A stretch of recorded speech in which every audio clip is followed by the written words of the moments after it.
Bir rivayettekiler Resulullah sallallahu aleyhi ve sellem sahabe-i kiramına oturgan idi. Sahabe-i kirama hitap qilib aytdi, dünyanın hacmini, miqdarini, qiymatini ahiret bilan muqoyisa qilmak için bildirmek için bizlerge sahabe-i kiram aytdi, birilerin deryanın aldıda turup şu barmaktı deryaya soğuk çıkarsa kança su ko'taradi dedi. Sahabe aytdi ki, ya Resulullah, bir qatra su olalat dedi.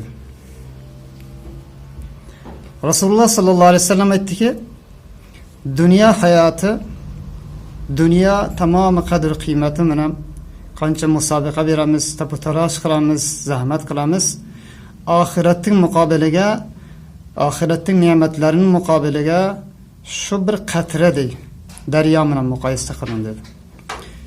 Bunun için fikr qilin, dünya bir qatra suvday, ahiret daryo.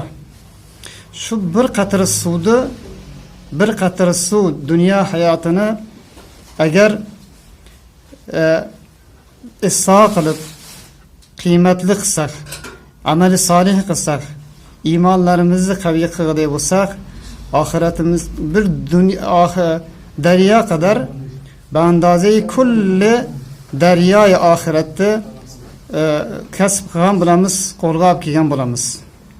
Agar Xudoy nakarda bu bir qatra hayot dunyoni zoyi qilgan bo'lsak, isyon, gunoh va g'aflat bilan o'tkazgan bo'lsak, Alloh subhanahu va taologa qarshi kelib muxolifatlik, fisq va fasod bilan o'tkazgan bo'lsangiz, Allah korusun, ahiretimiz deryayı hasretu, azabu, bedbahtlik bilan inson giriftar bo'ladi. Allah subhanahu va taolo haqiqiy mu'minlardan qilsin inshaalloh. Bir rivayettekiler Resulullah sallallahu aleyhi ve sellem sahabe-i kiram bilan oturgan idi. Sahabe-i kiramga hitap qilib aytdi, dünyanın hacmini, miqdarini, qiymatini ahiret bilan muqoyisa qilmak için bildirmek için bizlerge sahabe-i kiram aytdi, birilerin deryanın aldıda turup şu barmaktı deryaya soğuk çıkarsa kança su ko'taradi dedi. Sahabe aytdi ki, ya Resulullah, bir qatra su olalat dedi.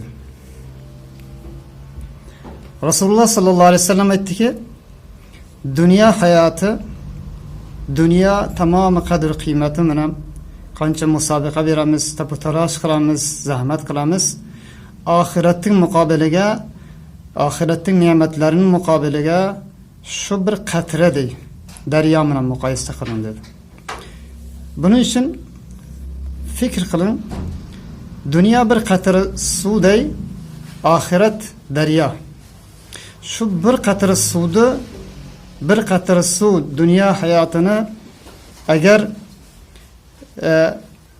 islah qilib, qiymatli qilsak, amali solih qilsak, iymonlarimizni qaviy qilgan bo'lsak, ahiretimiz bir daryo kadar bandazeyi kulli deryayı ahirette kasb qilgan bo'lamiz, qo'lga kelgan bo'lamiz.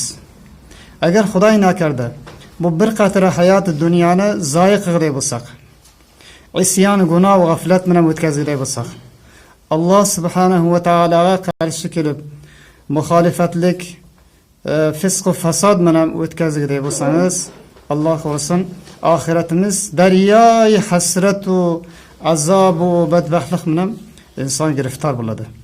Alloh subhanahu va taolo haqiqiy mu'minlardan qilsin inshaalloh.